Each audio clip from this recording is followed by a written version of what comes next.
Nananatiling lubog pa rin sa baha ang ilang mga lugar sa Mindanao, partikular na sa bayan ng Datu Piang sa Maguindanao del Sur.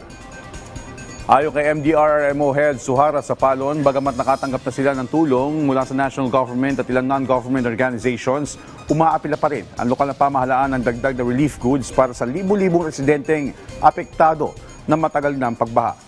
Batay sa datos ng LGU, nasa kabuuang 9,545 na pamilya na sinalanta, kabilang na higit 1,000 pamilya na nasa evacuation center. Ayon sa MDRRMO, 2 barangay pa lang ang naaabutan ng ayuda. Bukod sa food packs, kailangan rin umano nila ng malinis na tubig at hygiene kits. Gayon din ang tulong pangkabuhayan ng mga residente.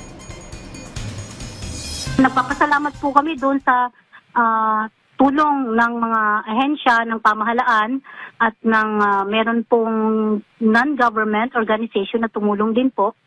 So sa ngayon, natutulungan naman po.